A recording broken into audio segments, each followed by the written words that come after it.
Goeiemôre broers en susters. Baie welkom ook vanoggend by ons oggendediens waar ons saam in die Here se teenwoordigheid is om die Here se naam groot te maak. Ons wil in die eerste plek alle besoekers ook verwelkom. As jy 'n besoeker hier is of jy wil deel word van die gemeente, ons het 'n baie mooi gebruik dat ons besoekers graag verwelkom. Hier in die buitekant is daar 'n boom, daar staan 'n welkomboom. So as jy nuut hier is of wil deel raak van die gemeente of net 'n besoeker is en met iemand wil gesels, kom gerus hier by die deur uit en daar is 'n welkomboom, dan kan ons daar gesels. Ons dink onder meelewing aan eerste plek aan Leander Dekker. Jy sal sien dat daar swaar tyd van beproewing is wat hy moet deurmaak. Besonder ook 'n sterfte van sy dogter en ook dat hy gehospitaliseer is. Hy is daarom weer ontslaan, maar ons dink ook aan hom in hierdie moeilike tyd.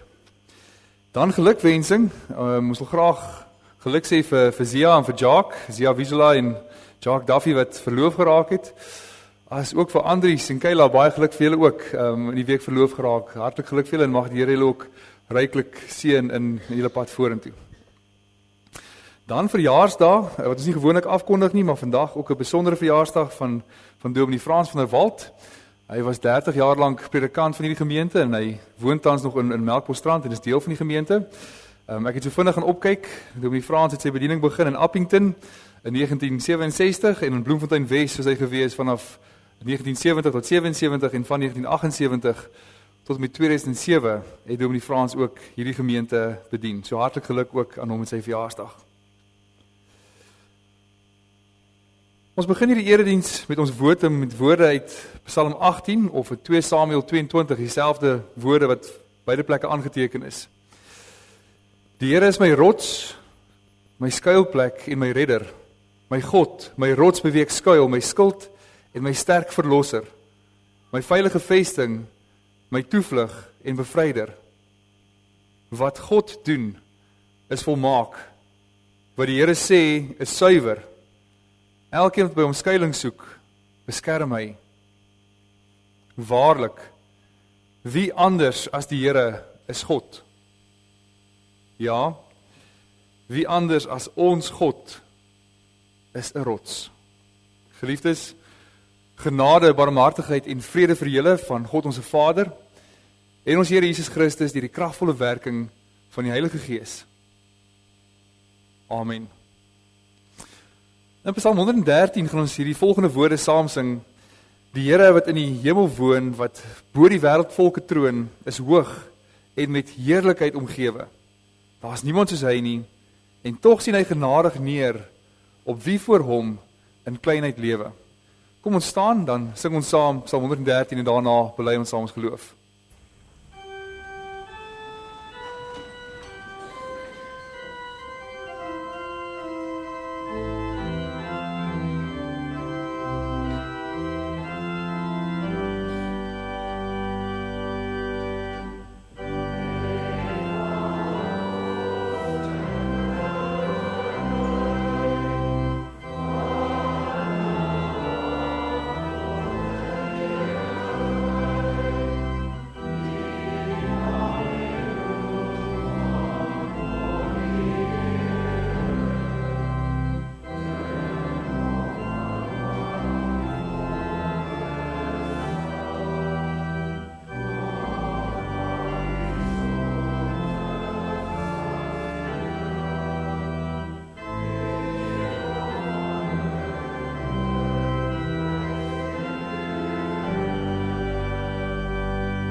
Ons bely nou saam ons geloof aan die hand van die belydenis van Nia, en direk daarna gaan ons saam sing lied 265, heerlik bely ons en vryheid getuig ons, U is vir ewig God en Heer.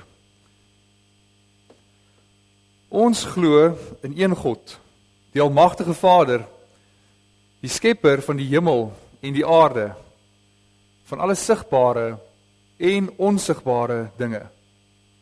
En in een Here Jesus Christus, die enige gebore Seun van God, voor al die eeue uit die Vader gebore, hy is God uit God, lig uit lig, ware God uit ware God, gebore, nie gemaak nie, een in wese met die Vader, deur wie alles tot stand gekom het. Hy het ter wille van ons, mense, en ons saligheid uit die hemel neergedaal, en het deur die Heilige Gees uit die Maagd Maria vlees geword. Hy het mens geword. Onder Pontius Pilatus is hy gekruisig, hy het gelei en is begrawe. Op die 3de dag het hy volgens die skrifte opgestaan, en hy het na die hemel opgevaar.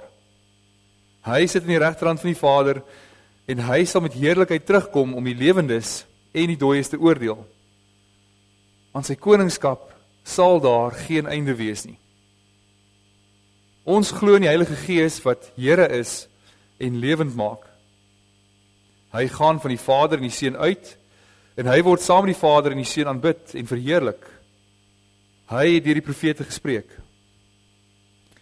Ons glo in een heilige, algemene en apostoliese kerk. Ons bely een doop tot vergifnis van die sondes. Ons verwag die opstanding van die dooies en die lewe van die toekomstige bedeling. Amen.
Ons gaan nou saam luister na die wet van die Here, en wanneer ons dit doen, dan besef 'n mens jou eie ellende, as jy jouself raak sien, soos die Here jou sien. Iemand wat nie altyd die Here lief het met jou hele hart, siel, krag en verstand nie, ook nie jou naaste lief het as jy moet nie.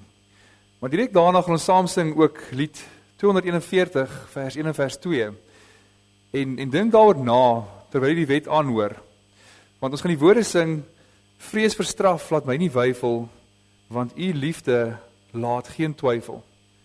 Ek weet in sondesmart, u is die trooster van my hart.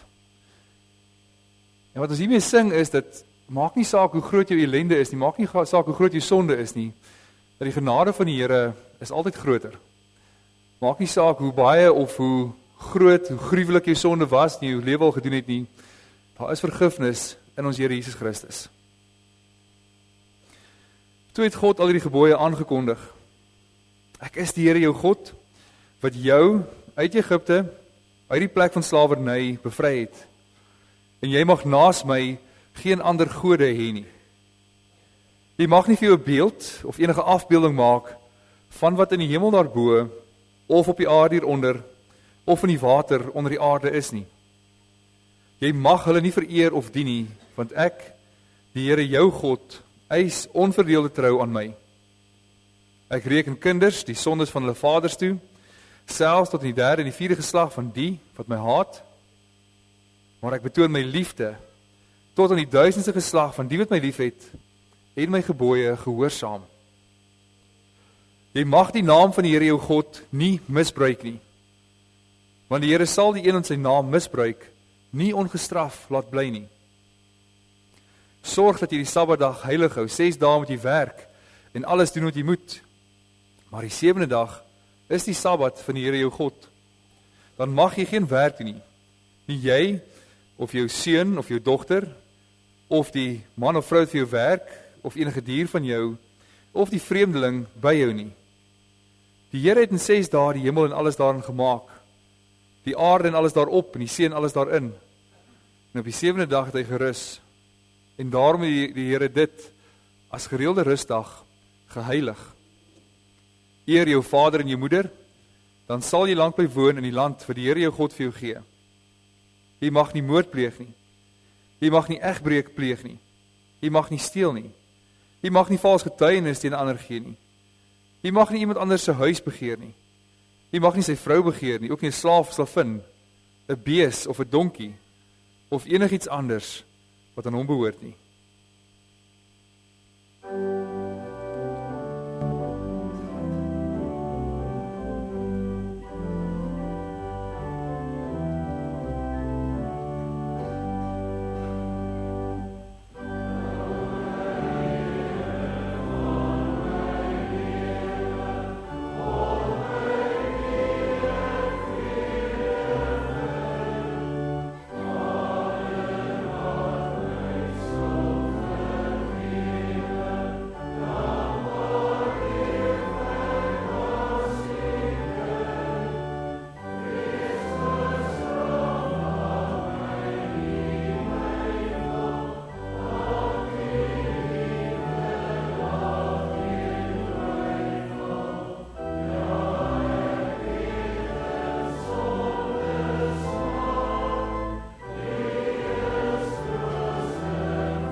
Kom ons bid saam.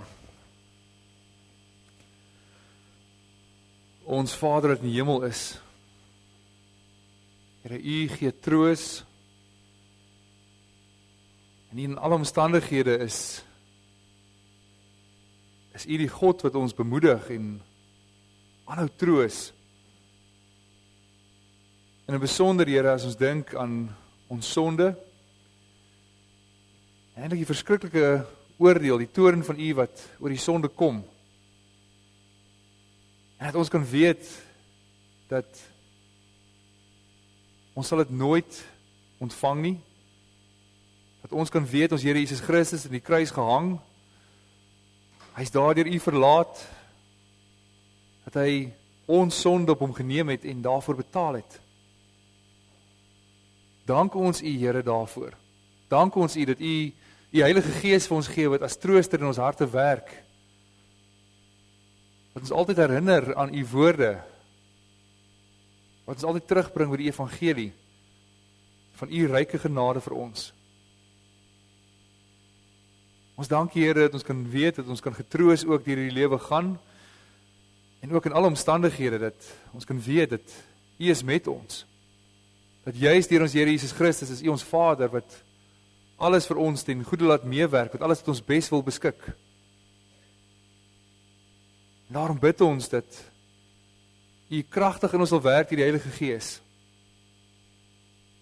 Dat ons sal bly volhard in ons geloof. Dat ons sal bly met toewyding leef elke dag teenoor U. Mag al ons woorde en al ons dade, al ons gedagtes opweeg in geloof om vir U heerlik te wees. Ons dank U Here dat ons U mag ken. Ons dank U vir die onuitspreeklike groot genade wat U in ons bewys. En ons dink aan die wêreld en soveel mense wat in duisternis leef. Ons bid Here dat U lig ook daar sal skyn, dat U evangelie daar verkondig sal word. Wil U tog die saad wat gesaai word ook op goeie grond laat val? Wil U al die wat bestem is vir die ewige lewe ook roep en tot bekering bring? Dat die getal van die uitverkorenes vol sal word. En dat U weer sal kom. En dat U ons in heerlikheid sal opneem saam met U. Mag ons dan met 'n gespanne verwagting ook leef vir daardie dag. Dat ons U weer sal sien. Ons as 'n bruid en U as die bruidegom. Sal besef hoe geweldig lief U ons het en in ewigheid saam met U te wees. Ons dank Here vir soveel genade in ons lewe en besonder dat ons kan deel wees van U liggaam. Dat ons broers en susters het in die geloof. Broers en susters wat in liefde vir mekaar omgee. Juist na mekaar omsien en mekaar ook bedien met die nodige gawes. En mag ons getrou wees daaraan, Here, aan daardie roeping ook wat U aan elke gelowige gee om mekaar te help. Mekaar op te bou. En besonder in ons gemeente in Bellville Oos dat U tog vir ons die geleenthede sal uitwys, dat ons sal belangstel in mekaar en mekaar sal omsien, sal bly wees saam met mekaar, sal treur saam met mekaar. Ons dank U Here dat ons kan weet dat U Gees ook deur ons werk in ander mense se lewe. Dat daar waar ons ook ander mense bedien, is dit U wat hulle bedien. En mag elkeen dit ook so sien en so beleef. En aan U al die lof en al die eer bring. Lei ons vanoggend. Lei ons deur die woord wat nooit verander nie, wat deur al die eeue, deur al die millennia nog dieselfde is. Dat die Gees kragtig hierdeur sal werk in die kerk van destyds en besonderhede in ons lewe. Dat ons hierdeur die evangelie sal sien en U naam sal loof en prys. Ons bid dit in Jesus naam alleen. Amen.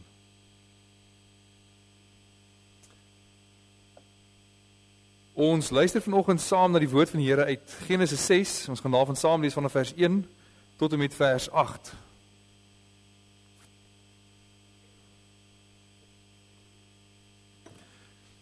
Die vertalers sit opskrifte op sekere plekke waar hulle dink daar 'n verdeling moet wees.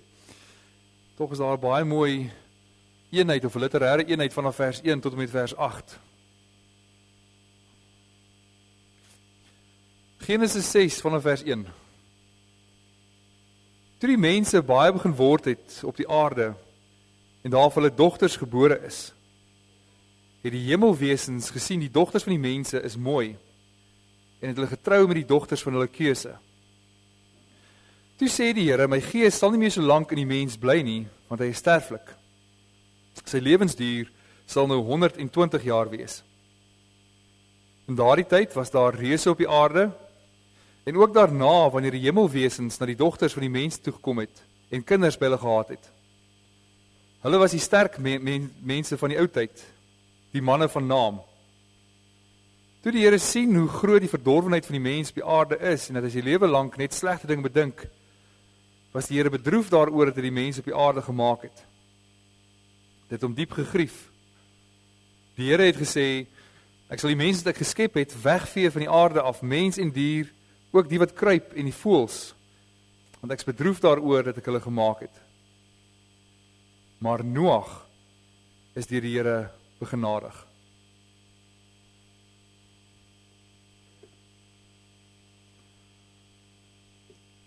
Geliefde broers en susters, ek het op skool geleer, en seker die meeste van u ook op skool geleer, dat mens begin nie jou sinne met 'n voegwoord nie. Jy begin nie jou sinne met, as jy skryf met en of met maar nie. So die formule is reël, lui 'n mens begin nie 'n sin met 'n voegwoord nie. En tog is daar uitsonderings. Tog kan jy dit doen vir die gebruik van 'n dramatiese effek. Of om die sterk teendeel van iets te wys, mag jy jou sin begin met 'n en of 'n maar, om die leser se aandag op iets baie belangrik te vestig. En ons sien 'n hele paar sulke gebruike in die Bybel, en veral daar waar die kontras van God se werk teenoor die mens se werk gewys word, uitgewys word. Soos ook hier in die geval van Noag. En ons ken die gedeelte baie goed, die agtergrond daarvan. Ons weet God het alles geskep. Ons weet, toe nadat God alles geskep het, het hy gesien alles wat hy gemaak het, en dit was baie goed gewees. En daarop volg die sondeval, dat die vrou sien die boom, sy sien dat sy vrugte is goed van te eet, dit was 'n lus vir die oë gewees, hulle daarvan geëet, en sy en die man se oë het oopgegaan, wat besef het hulle is kaal, of met ander woorde, dat hulle sondig is. En dan kom die Here en hy gee 'n straf vir die mens, en vir die Satan, op grond van die oortreding wat hulle gedoen het. Die Here sê maar, daar sal vyandskap wees tussen die saad van die vrou, en die saad van die slang, of die nageslag van die slang, en die nageslag van die vrou, afhangende van die vertaling daarvan. So as is baie duidelik, aan die een kant, vyandskap tussen die Satan en sy nageslag. Jesus sê in die Nuwe Testament, maar julle vader is die duiwel, met ander woorde, almal wat doen wat die duiwel wil, dat daar vyandskap tussen hulle is, en vyandskap tussen die saad van die vrou, wat aan die vrou, met ander woorde, nog in daardie sin verwys na die kerk as vroulik, die kerk, en haar nageslag, met ander woorde, gelowig is, van wie Christus die hoof is, wat hy die saad is, en almal wat Christus volg. In Genesis 4, nog steeds by die agtergrond, hoor ons dan, hoe hierdie vyandskap neerslag vind. Dat die oudste seun Kain word deur God gewaarsku oor sy sonde, maar hy laat nog steeds toe dat die sonde hom oorval, en hy vermoor sy broer Abel. En dan het ons gehoor vorige keer van Kain se geslagsregister, wat al hoe meer wys op hoe die sonde net al hoe meer spiraal, al hoe meer vererger, tot op die punt van Lamech, waar Lamech eintlik 'n gedig vir sy twee vroue, sy polygame huwelik sing, oor die jong man wat hy vermoor het. Hoofstuk 4 eindig nie daar nie, hoofstuk 4 eindig waar daar genoem word dat vir Eva is daar nog 'n seun gebore, Set. En daar word pertinent genoem dat hy is geskenk in plek van Abel. En dan hoor ons ook sy geslagslyn, die geslagslyn van Set. Ons hoor daar dat hulle die naam van die Here begin aanroep het, daardie geslagslyn. En hierdie geslagslyn was dus gelowiges wat die Here gedien het. In hoofstuk 5 hoor ons dan 'n uitbreiding van hierdie geslagsregister, dat tot daardie 7de geslag het ons gehoor van Henog, en dat hy saam met die Here gewandel het, dat daar lewe is, dat die Here werklik waar lewe gee vir hulle wat in hom glo. So baie duidelik sien ons dus hierdie verdeling, dat daar vyandskap is tussen die saad van die vrou en die saad van die slang, en hierdie twee lyne wat gevolg word, hierdie twee geslagsregisters wat apart van mekaar geloop het. En dit bring ons dan by die begin van hoofstuk 6. Van die staanspoor af moet ons weet dat hierdie teksgedeelte, soos een kommentaar het stel, amper meer verskille onder gelowiges meebring as enige ander teks in die hele Bybel. Want het gaan oor die interpretasie van hoe interpreteer ek wat ek hier lees, wat staan hier, wat bedoel dit, want ons lees hier van hemelwesens, en ons lees ook van reuse, of die Hebreëse woord die Nephilim. En is ook die vraag, is daar 'n kausale verband, is daar noodwendige ooreenkoms tussen die reuse en die hemelwesens? Want alles van hoe jy dit gaan vertaal, gaan op die einde van die dag maak hoe jy dit gaan verstaan. Ons hoor in vers 1 wat die hele konteks van hierdie gedeelte is. So hier word die agtergrond wat nou gaan gebeur vir ons geskets. Daar staan dat die mens het meer geword oor die hele aarde en daar is vir hulle dogters gebore. As jy as 'n Israeliet, as jy die woorde gehoor het, as jy onmiddellik gehoor het van die eerste opdrag wat die Here vir Adam en Eva gesê het, maar hulle moet vermeerder, dat die Here hulle seën sodat hulle kan vermeerder. So jy verwag eintlik as ek hierdie eerste sin gelees het, die mense op die aarde het vermeerder, om te sê, dinge het verbeter, dit het ten goeie uitgeloop, dat die Here se seën het gemaak dat die mensdom verbeter het. En hoe die mense die seën van God gebruik om te dien. Maar tog is dit nie die geval nie. Hierdie sin dien eintlik om die aard van die sonde vir ons uit te wys en te sê, maar daar gaan seksuele sonde wees, wat gaan maak dat daar 'n uitwissing van die mensdom gaan plaasvind. En wat hierop volg, as ons hoor dat die hemelwesens gesien het, dat die dogters van die mens mooi was. En is hier om te weet dat daar die skeiding nou tussen die verklaarders is. En is goed om dit te hoor, is goed om te weet wat beide standpunte is, en ook self te sien hoe dit nie noodwendig vir ons die bedoeling van die teks enigsins leed aandoen nie. So die verskil tussen verklaarders gaan nie oor die liberale en konservatiewe verklaarders nie. Liberale teoloog of jy sê, maar hierdie is net mities. Dis mense se gedagtes wat hulle ingeskryf het in die teks in. Konservatiewe teoloog sê, maar dis God se openbaring. Dit is God se woord. En onder hulle is daar 'n verskil oor die betekenis daarvan. En die verskil kom oor hoe die woord hemelwesens vertaal moet word. Want die woorde wat in die oorspronklike taal gebruik word in die meer letterlike vertaling van die Bybel, ook in die 53 vertaling gebruik word, staan na die seuns van God. Het die dogters van die mens gesien. So die eerste vraag is wat word bedoel dan met hierdie woorde van die seuns van God?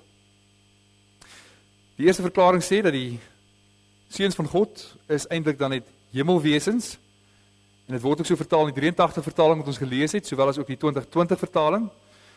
Dis ook so verstaan deur die Jode destyds. So die oudste verstaan daarvan is hemelwesens. Dis ook so verstaan deur die vroeë kerk dat dit hemelwesens is. Ons hoor hier dieselfde begrip in Job hoofstuk 1 vers 6 en 2 vers 1 dat die seuns van God voor God verskyn het en dat die Satan ook onder hulle was. En dit maak vir ons die konteks bietjie oop en sê maar die seuns van God wys na 'n hemelse vergadering waar daar hemelwesens betrokke is en onder andere die Satan wat ook saam met hierdie hemelwesens in God se teenwoordigheid is. En daarom is hierdie begrip in seuns van God in Genesis ook vertaal na hemelwesens. Wat ons meer spesifiek moet sê, gevalle engele. En verder moet dan ook besef word dat hulle eintlik verwys word na as manlik van geslag. En as iets wat vir ons baie vreemd klink, gevalle engele wat tussen mense beweeg, gevalle engele wat ook geslagtelik is. En sommige verklaarders gebruik dan Jesus se woorde in Matteus 22 waar hy sê maar as iemand sterf, word hulle soos die engele in die hemel. En daarom sê hulle maar goed, engele is geslagloos. Maar Jesus sê nie daar dat engele geslagloos is nie. Jesus wys eintlik daardeur en sê maar goed, daar sal nie 'n huwelik in die hemel wees nie. Ons is die engele wees wat nie trou nie. So trouwens, ons baie mooi in gedagte hou hierso dat dat hoewel die gedagte vir ons vreemd is, hoor ons in Genesis 19, bietjie later in Genesis, van die Sodomiete, die inwoners van Sodom, wat juis gevra het dat die 2 engele na buiten toe gebring moet word, juis sodat hulle met hulle geslagsgemeenskap kan hê. In die Nuwe Testament is daar dan ook tekste wat in 'n sekere wyse heen wil terugwys, of miskien terugwys na hierdie teks in Genesis 6, dat as 'n mens Genesis 6 nie so verstaan nie, dan is daar geen ander basis vir die tekste in die Nuwe Testament nie. Ons hoor die volgende in 2 Petrus 2 vers 4, hoe Petrus 'n baie mooi kronologiese verduideliking gee van oortredinge en God wat straf. Hy praat van die ou tyd en van Noag en van Sodom en Gomorra. En net voor hy oor die vloed by Noag praat, sê hy hierdie woorde dat God het selfs die engele wat gesondig het nie gespaar nie. Hy het hulle in die hel gestort en hulle laat boei om die duisternis gevange gehou te word vir die oordeel. Judas verse 6 en 7 sê, dink ook om wat gebeur het met die engele wat hulle nie binne hulle magsgebied gehou het nie, maar hulle aangewese woonplek verlaat het. God het hulle met onbreekbare kettinge gebind en hou hulle in die duister dieptes vir die oordeel van die groot dag.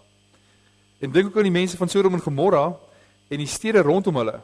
Net soos daardie engele het hulle onsedelike dade gepleeg en omgang gesoek met vreemde wesens. So Judas trek dus 'n baie duidelike verband tussen die hemelwesens en die mense van Sodom wat beide geslagsgemeenskap gesoek het met vreemde wesens, wat nie van dieselfde aard is nie. En gesê dat nou alles in 'n duistering, 'n dieptes gegooi en vasgeketting tot en met die dag van oordeel. En jy is in daardie gedagte hoor ons hierdie dialoog van die Here met die demone legio in Lukas se vertaling daarvan, smeek hulle vir Jesus om hulle nie terug te stuur na die onderaardse diepte toe nie. So wanneer Genesis 6 vers 2 so verstaan word, dan is die bedoeling daarvan om te wys na hierdie vyandskap tussen die saad van die vrou en die saad van die slang, heenwys en hoe dit uitspeel, dat dit gaan oor die gevalle engele wat juis hierdie saad probeer vertroebel, die saad van die mens, om te keer dat die Messias gebore word, om hulle te oorwin. En tog is die uitdaging met hierdie vertaling, of hierdie verklaring daarvan, is dat dit lyk of die straf dan eintlik vir die hemelwesens toegedien moet word, omdat hulle nie binne hulle magsgebied gehou het nie. En tog word die mensdom uitgewis vanweë hulle sonde en elende. Die volgende verklaring hiervan, wat later ook in die kerkgeskiedenis verskyn het, en wat baie sterk deur gereformeerdes ondersteun word, is veral Luther en Calvin wat hierdie standpunt gehou het, is dat die seuns van God verwys eintlik net na die saad van die vrou. Met ander woorde, die nageslag van Set, of meer eenvoudig gestel, verwys na die kerk. En die dogters van die mens wys dan met ander woorde na enige van die vroue wat haar geleef het. Wat dan hier gebeur is dat die kerk van die Here, die gelowiges, het nie net gebly in daardie geslagslyn van Set nie, maar die gelowiges het met die geslagslyn van Kain, met die ongelowiges, met hulle wat buite die kerk is, wat nie glo nie, ondertrou. En dat dan met ander woorde ook nog steeds 'n vermenging van hierdie saad is, dat dit lyk of hierdie Messias nie die saad gebore sal word nie, want wat gebeur is dat daar net oorgegee word aan al hoe meer verontheiliging. En tog die probleem met hierdie verklaring is dat dit nie heeltemal getrou is aan die definisies van die teks nie, want nêrens elders word die nageslag van Set seuns van God genoem nie, en dit verreken ook nie die moontlike gevolg van die reuse wat daarop volg nie. Maar tog is hierdie verklaring goed in die sin dat dit die menslike aanspreeklikheid vir die sondvloed baie sterk beklemtoon. Daar is dus hierdie twee verklaringe van die seuns van God of die hemelwesens en die seuns van die mens of die dogters van die mens, die ongelowiges. En tog weer eens is die wonderlike daarvan dat ongeag die verklaring wat 'n mens navolg, ongeag watter een van die geval is, dat die betekenis van die teks nie vir ons vertroebel word nie, die doel hoekom die Here vir ons gee, nie verydel word hierdeur nie. Ons hoor dan wel die oortreding wat al gebeur het in vers 2. hulle, die seuns van God of die hemelwesens, het gesien die dogters van die mens is mooi en hulle het vir hulle gevat.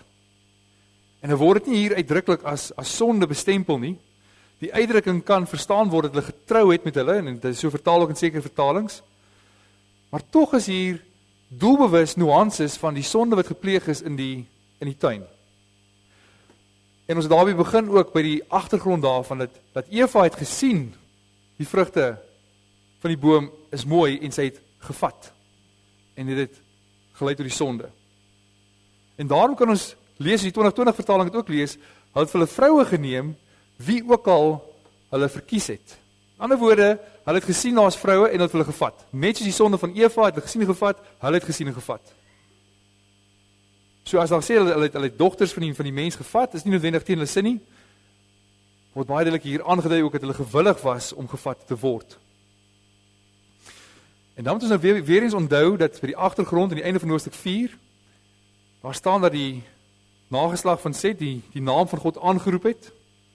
So wat is hier gebeur het, is dat hier waar die nageslag van Kain of die hemelwesens kom en hulle vroue vat wie hulle wil, vat hulle ook van die kerk. Ook hierdie gelowige nageslag van Set. En dit lei dan tot die ondergang van die mens. Nie dat meer mense gelowig word nie, maar ook later soos Israel wat gewaarsku is teen die ander volke om nie met hulle te vermeng nie, want hulle sal hulle weglei. Dieselfde hier. Wat gebeur is dat waar die seun van God of waar daar gelowig is met ongelowiges vermeng, dat al hoe meer die sonde al hoe meer toeneem. En dan hoor ons baie duidelik die gevolg van hierdie gebeure was. In vers 3 sê die Here dat die mens nie meer so lank sal leef nie. Hier is met ander woorde 'n verkorting van hulle lewe. So die Here sê self, maar sy gees sal nie meer so lank in die mens wees nie, maar dit sal ingekort word tot 120 jaar. Nou voor dit weet ons die mens het oor die 900 jaar oud geword, en hier sê die Here baie duidelik, die mens sal nie meer so oud word nie, slegs 120 jaar. En nou, as jy die verklaring van die hemelwesens vat, is die hele gedagte daaraan, as die hemelwesens geslagsgemeenskap met die dogters het, hemelwesens is onsterflike wesens, is die poging om die mens nie te laat sterwe nie, om die mens nie die dood te laat sien nie, om die gevolg van die sondeval om te draai. En dan maak die woorde van die Here ook baie sin, te sê, maar die mens is net vlees, en hy is eintlik sterflik. En weer eens word ons teruggevat na die begin van die skepping, waar ons herinner word daaraan dat God die lewensasem in die mens ingeblaas het. Maar ook die straf op die sonde. Want die straf op die sonde is die dood. So hierdie verkorting van die lewe is 'n baie duidelike aanwyser van die sonde wat gepleeg is op die aarde. Dat die ellende van die mens so groot is, dat God die lewensduur van die mens inkort. En dan kom vers 4 met verdere moeilike verklaringsmoontlikhede. Ek stel dat daar reuse in daardie tyd was, of die Nephilim, of die letterlike vertaling daarvan, hulle wat geval het, die gevallenis, in daardie tyd was, en ook daarna. En weer eens kan het op twee maniere verstaan word. Het kan verstaan word dat in die tyd wat dit gebeur het, was hulle reeds daar gewees en ook later, of het kan verstaan word dat daar 'n kausale gevolg is, as gevolg hiervan het hulle ontstaan, en ook later het ook nog steeds ontstaan.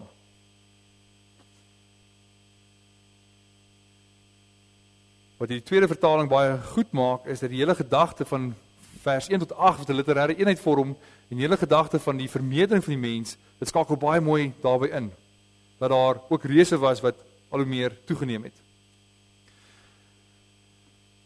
En het word verder geïnsinueer in 6 vers 4, die teenwoordigheid van die helde van ouds, wat die kinders is, wat gebore is in die seuns van God, en die dogters van die mense. Hulle word geïdentifiseer as die manne van naam. Met ander woorde, weer eens mense wat vir hulle self probeer namaak het, onafhanklik van God. Die op aarde hulle self probeer groot maak het, weg van die Here af. En dis hoe die wêreld voor die sondvloed vir ons verduidelik word. 'n Wêreld waar daar 'n paar hoofstukke van tevore nog baie mooi verduidelik is dat die naam van die Here deur die mense aangeroep is. Baie mooi vir ons gesê dat Henog het lieflik saam met die Here gewandel en hy het getuig teen daardie bose geslag. Maar hierdie vertelling gaan dus baie duidelik daaroor, die doel daarvan is dat daar sekere grense is wat oorgesteek is. Sekere dinge wat die Here nie toegelaat het nie, wou toelaat nie, is oorgesteek. Het sy hemelwesens wat na die mens toe gekom het, en die mens hulle toegelaat en verwelkom het, of die ongelowiges na die gelowiges. En die punt van die vertelling is dat met hierdie oorsteek van lyne, oor die oorsteek van die grense wat die Here gegee het, is daar net 'n vermeerdering van die ellende op die aarde. Daar is net al hoe meer boosheid. Die sonde was so ontsettend erg geweest dat die hele mensdom in een kategorie geplaas word, in hierdie ellendige kategorie, behalwe een man. Dis die agteruitgang wat vir ons in hierdie verse geskets word van, daar was nog 'n aanroeping van die naam van die Here, maar hier het dit so vereng dat dit nog net een persoon was wat die naam van die Here aangeroep het. Maar ons hoor in vers 5 wat die Here se reaksie op die boosheid van die mens is. En dit is baie treffend gestel. Daar staan baie mooi, die Here het gesien. En die Here was bedroef. En die Here het gesê. So hierdie agteruitgang in die spiraal van die sonde kan nie sterker beklemtoon word nie. As geheel die hele menslike samelewing is so boos voor die oë van die Here. Hy sien dit alles raak. So die verbondsnaam van die Here word gebruik en almal op die aarde word gebruik. Met ander woorde, die plek wat die Here geskep het vir gemeenskap, het so ontaard dat daar geen meer gemeenskap met God is nie. Word vir ons duidelik gestel dat die Here alle dinge aanskou wat die mens doen. Die Here sien al die dinge wat hulle doen. Hulle hele lewe lank, alles wat hulle bedink in hulle harte, en is net boosheid. Met ander woorde, doelbewus wat die Here alles geskep het, word vir ons sê die Here het alles gesien, en dit was baie goed. Alles wat die Here se werk is, was baie goed. En hier word vir ons baie mooi gewys, alles wat die Here sien, en die Here bedroef. Alles is verontreinig. Dis wat die mens in sy sonde doen. Dis wat vir ons beskryf word. God sien en hy sien weer en is net ellende. Ons hoor dan dat die Here alles sien wat op die aarde gebeur, maar ook in die mens se hart en terwyl die mens alles wat sleg is in sy hart beraam, hoor ons dat die Here sê hy spyt dat hy die mens gemaak het. Dat hy is hartseer, dat hy het berou, in die sin dat hy droefheid het oor hoe ellendig die mens is. So hy het nie verkeerd geskep nie, hy is nie jammer daaroor dat hy hulle verkeerd geskep het nie, maar hy is jammer oor hoe ellendig die mens is. Wat ons baie mooi in hoor, is dat God nie net een kant ver weg van sy skepping af is nie. God is nie net 'n robot wat ongeërg is oor wat hier op die aarde gebeur nie. Hy is net 'n statiese beginsel daar een kant nie. Maar hy is ook intiem met sy skepsels en sy skepping besig, betrokke by sy skepping. Dat hy self ook hierdie pyniging beleef van hierdie rebellie van die mensdom. Sy hartseer en sy jammerte oor die mens word baie duidelik vir ons hier uitgedruk. En sy spyt gaan nie oor dit wat moet gebeur nie. Dat die Here jammer is dat hy die hele mensdom moet uitvee van die aarde af nie. En hierdie moet ons baie mooi besef. Dat die hartseer wat die mens by God veroorsaak, is baie groter as dit wat die Here beleef om die hele mensdom van die aarde af weg te vee. Dat die hele mensdom, die hele aarde se mensdom wat boos is, weeg nie 'n stukkie op teen die heerlikheid van die Here nie. Teen die heiligheid van God nie. En dink jouself dit in. Dis vir God beter om die hele mensdom van die aarde af uit te roei, as om hulle te laat bly lewe. As om sy naam so te laat onteer word deur die mensdom. 'n hele wêreldse populasie moet uitgevee word, is beter as dat God se heerlikheid aangetast word. En juist daarom sê die Here vers 7, dat hy al die mense van die aardbodem gaan wegvee. Dat dit wat God goed geskep het, is nou so ellendig, dat almal God se oordeel verdien.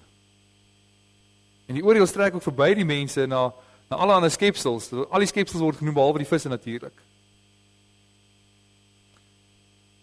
Ons sien dus hoe die wêreld gelyk het voor die vloed. 'n wêreld waar alles beskryf het as totale verval, waar die hele aarde vir ons genoem word, alles op die aarde, dat die mens van kleins af sy hele lewe lang so in tydsduur en in alle plekke, alles daar net ellende en sonde. Dat niemand meer die naam van die Here aanroep nie. Het lyk asof die saad van die slang gewen het. Dat die hele mens om in verderf gestort gaan word. Dis God se belewenis teenoor sy skepsels. En dan hoor ons hierdie wonderlike woorde in vers 8. Dat wonderlike sinne van die Bybel begin met voegwoorde. Maar God gee genade. Maar Noag is deur God begenadig. En hierdie werk van God staan in direkte teenstelling teen die werk van die mens wat net die hele tyd sonde doen. Maar Noag het genade gevind in die oë van die Here. Daar was goedkeuring, dat die Here vind vreugde in een persoon se lewe, in Noag se lewe, en hy is deur God begenadig. Die Hebreërskrywer stel dit so, omdat Noag geglo het hy God eerbiedig gehoorsaam. Hy het dus deur God se genade geloof ontvang, en deur daardie genade wat die Here betoon het, sal die Here verseker dat die nageslag van die vrou van Set behoue bly. Dat die Here sorg dat daar steeds 'n kerk op die aarde is. Dat die Here sal sorg dat sy naam steeds aangeroep word. En broers en susters, dis die ellendige toestand hoe die mens vir ons beskryf word. Dis waartoe die mens in staat is, net om hulle hele lewe lank net sonde te bedink. Net vanuit hulle ellende uit in opstand teen God te leef, van nature God te haat, van nature hulle naaste te haat.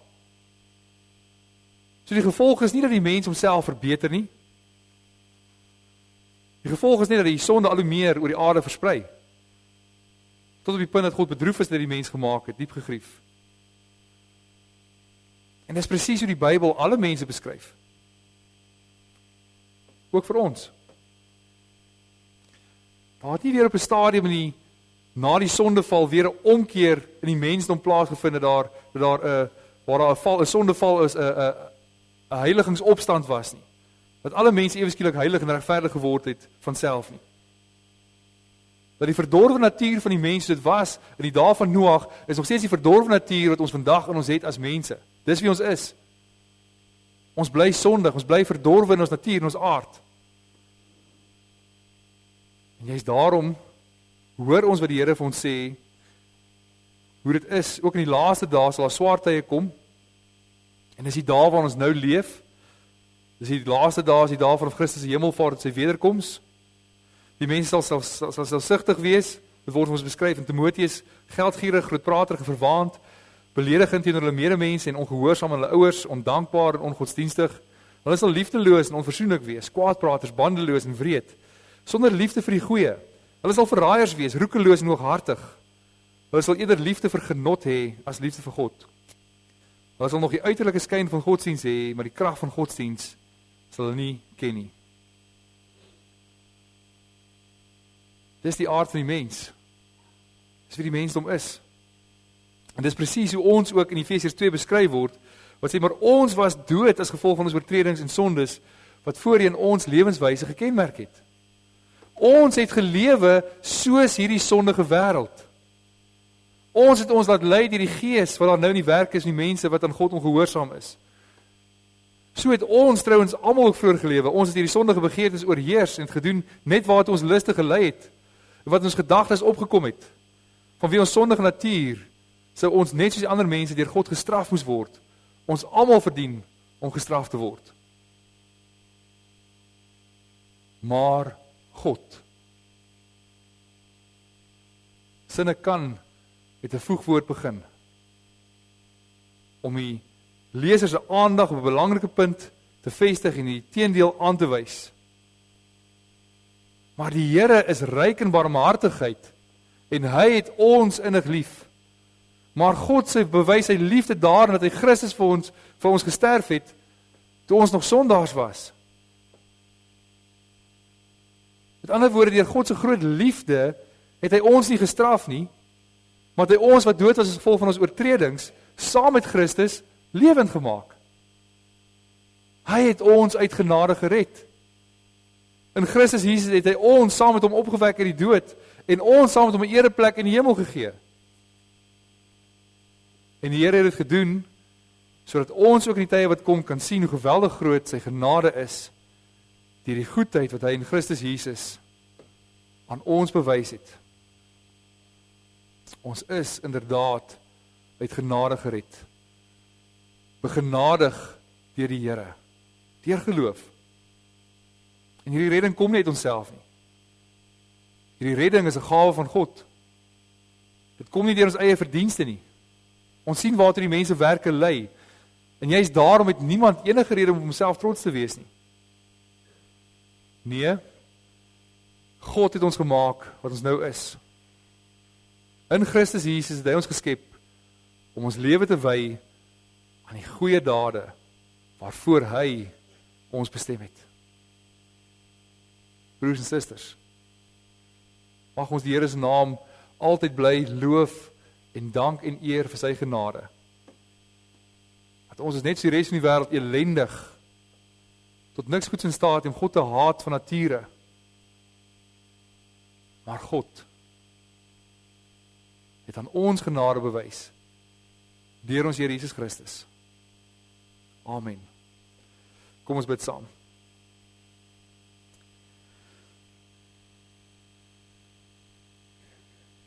Ons Vader in die hemel, ons skrik as ons dink en besef wie die mens eintlik is. Dat die mens van jongs af en hulle hele lewe lank net die kwaad bedink. En die boosheid ook net al hoe meer toeneem. En ons dank Here vir die wonderlike genade dat U ons wat in die duisternis was, weggeruk het uit daardie duisternis uit na U wonderbaarlike lig. Dat U genade aan ons bewys. Ons kan dit nie indink nie. Ons kan nie dink hoekom U in die grootheid dit aan ons sal doen nie. Maar ons is dankbaar, Here. Ons dank U dat ons kan weet en kan ken dat ons die genade van U ontvang deur ons Here Jesus Christus. Dat hy vir ons in die kruis gesterf het sodat ons kan lewe.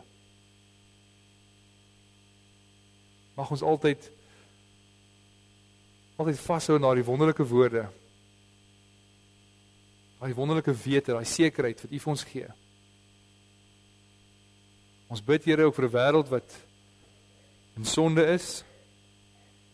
Ons weet Here, daar is nie 'n ander manier as vir die wêreld om te keer is dat die evangelie daar verkondig moet word nie.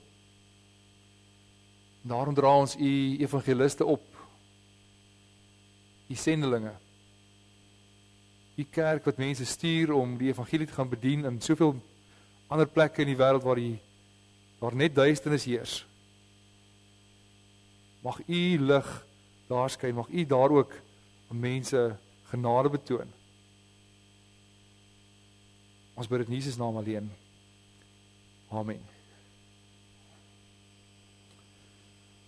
Ons liefdegawe vandag gaan vir die diakonale kas, as ook vir die emeritaatsfonds. Kom ons sing dit in slotte saam Psalm 145. Ons sing die mooi woorde, hy sal in genade hulle sien wat voor hom buig en hom dien. Maar die wat goddeloos is, gaan tot niet. Hulle sal deur hom verdelg word. Ons staan as ons saam Psalm 145 vers 1, 2, 3, 8 en 9.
ontvang die seën van die Here. Die genade van ons Here Jesus Christus en die liefde van God ons Vader en die gemeenskap van die Heilige Gees is en bly by elkeen van u. Amen.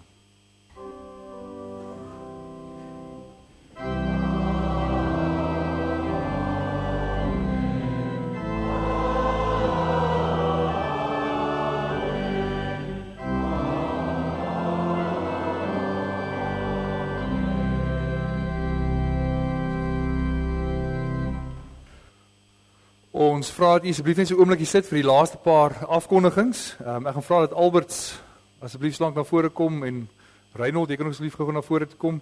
Wel klaar voor. Soos jy weet die gebruik is, gaan Alberts vinnig met ons gesels net oor die bediening van die toerusting in die gemeente, alles wat daar gebeur. Ons herinner graag die vrolike veterane môreoggend vir julle saamkoms, julle gaan dan Delida toe. Hulle kom weer 9:00 hier by die kerk bymekaar. En dan wil ek tog aan almal die volgende oproep met maak. Julle sal sien die nuusbrief, dis nie net nuus nie, maar dis geleenthede waar jy as gelowige jou gawes kan uitleef. Ons gaan lees asseblief daar, die Venterstad uitreik is daar, die Caritas is daar, gaan praat met Ria, Nuwe Hoop is daar, en almal vra vir ons as gelowiges om van jou gawes te gee. Gaan lees asseblief daar en bid daaroor oor hoe jy kan help, hoe jy as jou gelowige jouself kan gaan toepas ook in daardie omstandighede. Reinhold wil praat oor die 17de Mei se laerskooljeug, maar die 18de Mei is dan ook 'n praatjie oor digitale veiligheid, wat jy asseblief moet kennis neem. En dan voorlaaste afkondiging, Griefshare is weer hierdie donderdag aand vanaf 6:00 tot 8:00 by die kerk. En dan die laaste afkondiging net oor Huis Boland Kermis, onthou. Hierdie komende Saterdag is dit hulle kermis. Ons vra asseblief dat ons as lidmate hulle gaan ondersteun. Hulle sit net hier aan die ander kant in Christmar, jy sal daar vind, en daar is 'n boodskap uitgestuur vir al die susters om asseblief die koektafel te ondersteun. So daar word asseblief weer gevra dat u skenkings gee van koek en tert, beskuit, muffins, kolwyntjies of enige ander gebak. So asseblief help asseblief in die verband ook deur aan hulle dit te voorsien. Goed, baie dankie, Alberts. Dankie, Dominee Bram. Goeiemôre geliefde gemeente, dis wonderlik om 'n bietjie te kan terugvoer gee rondom die toerustingsportefeulje binne in die kerkraad, en ek hoop dit dien so bietjie as addisionele inligting in terme van die spesifieke aspekte wat ons adresseer binne in die toerusting gedeelte. So binne in toerusting, laat ons net sê, wat is die toerustingsgedeelte binne in die portefeulje? Dan sit eerstens, gaan dit oor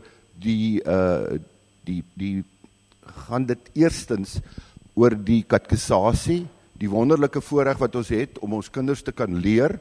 Dan tweedens gaan dit oor die mediateek, en vir die van u wat nie weet nie, ons het 'n mediateek aan die agterkant ook.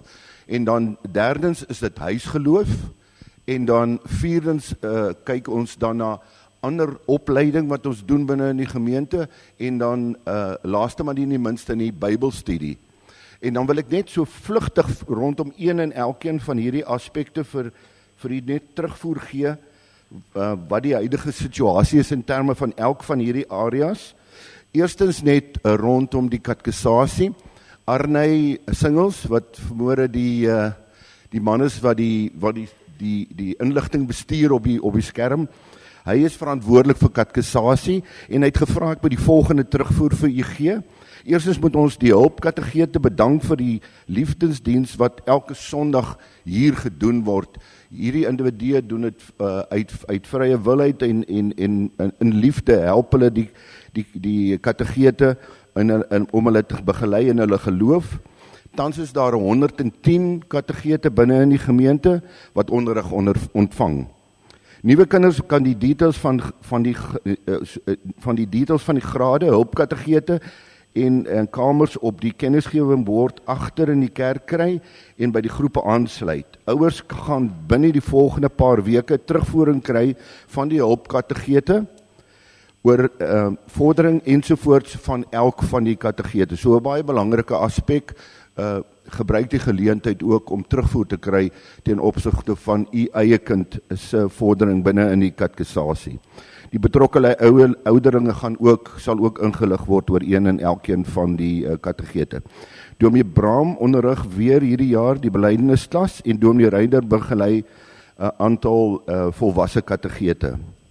Arney is die sameroeper, soos ek reeds gesê het, van die katekisasiekomitee en kan verdere vrae beantwoord as daar enige verdere vrae is rondom dit. Goed, dan kyk ons net 'n bietjie na die mediateek, Louise Coetzee, en julle sal haar sondagoggende na kerk, sal julle haar daar by die mediateek kry, is verantwoordelik vir hierdie area, en daar's net so 'n paar goedjies wat sy gevra het, ons moet vir julle uitlig. Eerstens, ons benodig 'n jong persoon om vir Louise te help. So ek wil regtig vra van die jonger lidmate hier in 'n 20s, vroeë 30s, wat werklik waar belangstel om te kyk en om addisionele inligting te kan help mee. Spesifiek kyk ons na die internet, spesifiek inligting rondom die internet, en dan ook iemand wat ander bronne binne die konteks van die digitale omgewing te kan mee help, sodat ons ook dit na ons lidmate toe kan bring binne in die mediateek omgewing. Die verdere aspekte daar is, ons gaan nuwe rakke insit vir addisionele boeke, addisionele media, so net laat die gemeente ook weet, daar gaan 'n klein bietjie veranderings daar wees, en dan benodig die mediateek, as daar enige lidmaat is wat dalk 'n ou, ek wil nou nie die Engelse woord, die flat screen TV dalk het, wat nie meer gebruik word nie, sal ons dit waardeer as vir so 'n klein skenkietjie, sodat ons in staat is om ook daar addisionele inligting na die erediens te kan vertoon. Goed, dan kom ons by die huisgeloof, en hier sit Wiki, almal ken vir Wiki.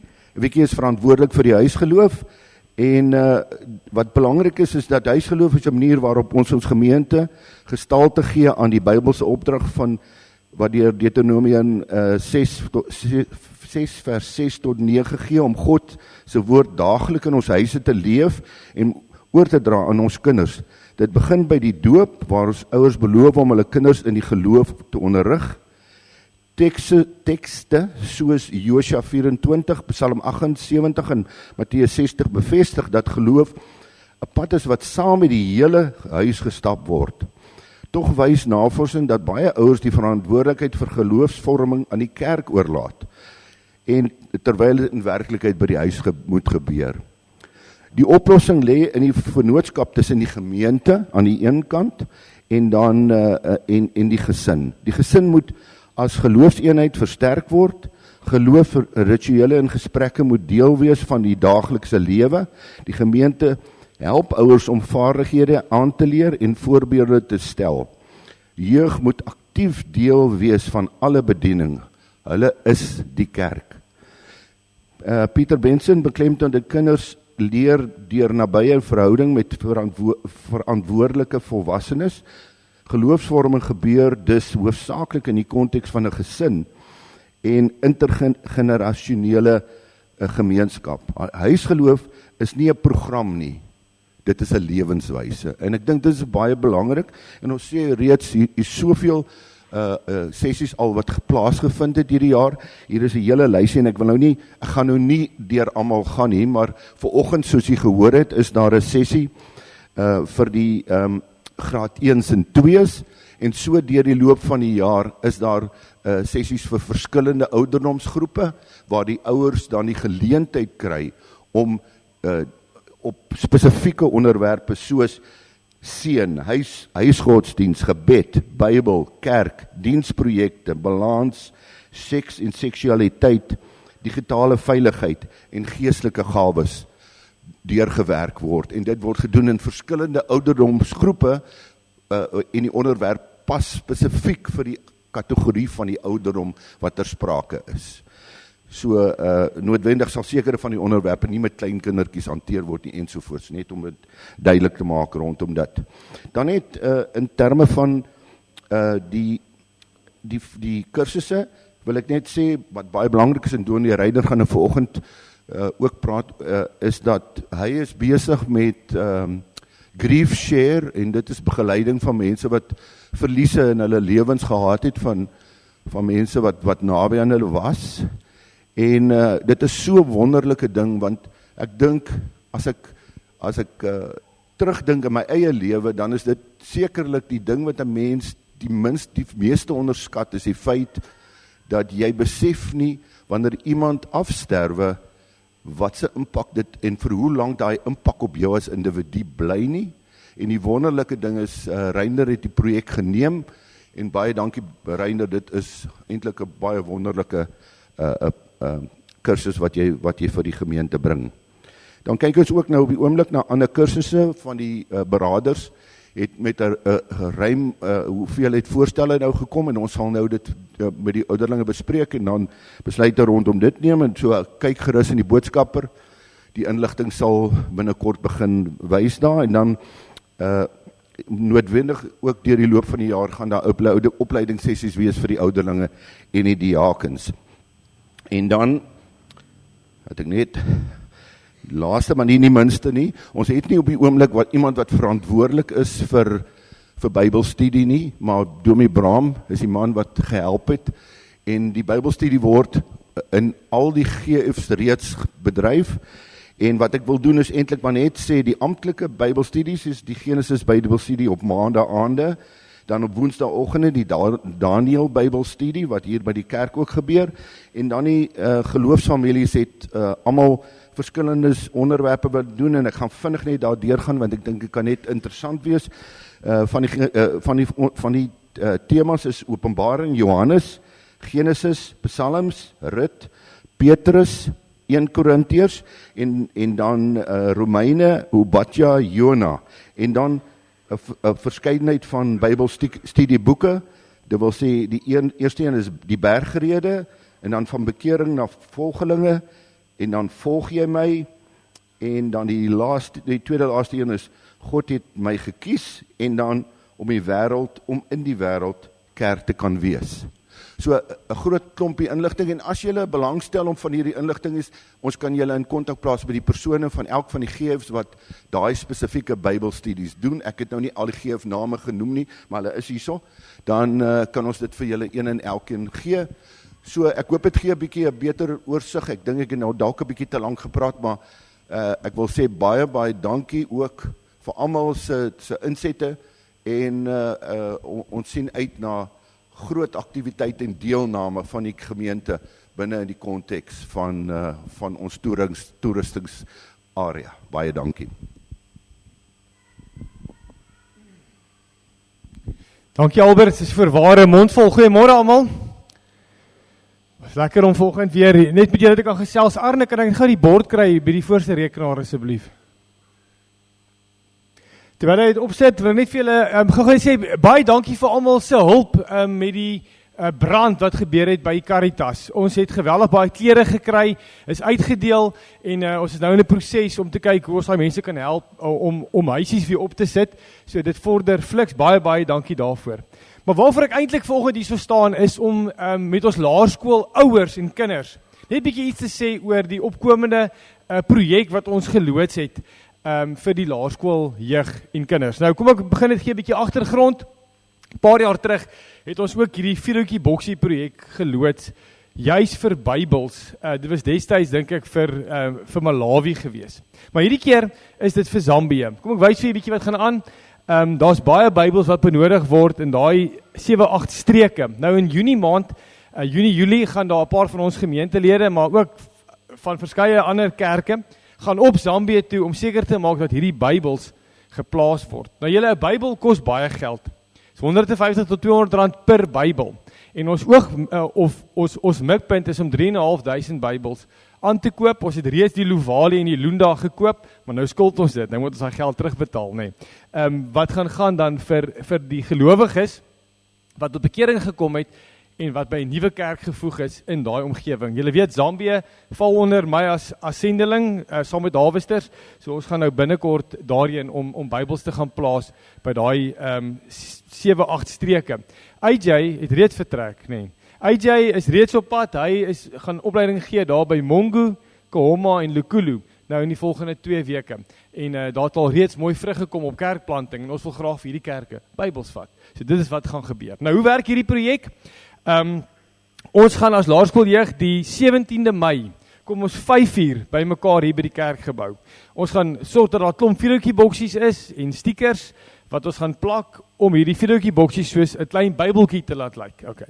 En dan wat dan gebeur is die 18de Mei gaan hierdie laerskoolkinders hierdie boksies uitdeel in die gemeente. En ons wil vir jou vra om soveel as moontlik notas wat jy kan indruk in daai boksie te kan indruk. As die boksie te klein is, dan kan jy zapper ook doen. Of as zapper gaan breek, kan jy EFT ook. Okay. Maar of jy kan 2 boksies vat as jy moet. Ons gaan baie boksies maak. Okay. So, laerskooljeug, ouers, kinders, julle is genooi om die 17de Mei om 5 uur te kom help dat ons hierdie boksies kan maak. Dan braai ons lekker en ons gaan ook 'n bietjie toerusting gee oor die woord van die Here. 2 Timoteus 3 vers 16 sê die hele skrif is deur God geïnspireer. En dit groot waarde om in die waarheid te onderrig, dwaling te bestry, verkeerdhede reg te stel en 'n regte lewenswyse te kweek, sodat die man wat in diens van God staan volkome toegerus sal wees vir elke goeie werk. Mense wat in Zambië is wat nie Bybels het nie die voorreg om die waarheid te ken nie. Nie die voorreg om 'n regte lewenswyse te kweek nie, want hulle het nie die woord nie. Ons kan help om Bybels by hulle uit te kry. Dis nie net Zambië nie, daar is miljoene Bybeltekort in Afrika. Miljoene, ek kan nie vir julle sê hoe groot tekort daar is nie. Kan jy vir stories vertel van wat ons sien, hoe pastore Bybels deel, hoe hulle fietsry 20 km na 'n ander ou toe om die skrif te gaan kopie, sodat hy kan preek Sondag by sy kerk. Groot nood. Okay, so, hierso is die verloop dan nou. Saterdag 17 Mei, bou ons boksies. 18 Mei deel ons dit uit. En dan vir 2 Sondae gaan ons geleentheid gee dat jy daai boksies kan terugbring, natuurlik vol blou is of oranje is, né? Ons soek daai outjies. En dan gaan 'n boks daar agter wees wat sê vuurtjie boksprojek en dan deponeer jy daarin. Ons wil seker maak dat dit in die bank kom en dat dit oorbetaal word aan die regte mense. Ek sal nog met Ronel ook reël en met August net oor hoe die EFT's en Zapper gaan werk. Maar ons sal alles op daai boksies aanbring. So vir 2 Sondag gaan ons dit hardloop en wat is die behoefte? Hier is die behoefte. Ons kort nog R90,000 om hierdie Bybels te kan opmaak wat ons dan gaan plaas. So dit is 'n lekker groot projek. Ons is nie alleen verantwoordelik vir daai R90,000 nie, maar ek weet ons kan 'n groot gedeelte reis om dit te gaan uitdeel vir daai mense. So, dis die agtergrond, laerskooljeug, kom join ons 17 Mei 5 uur hier by die kerkgebou. Baie dankie.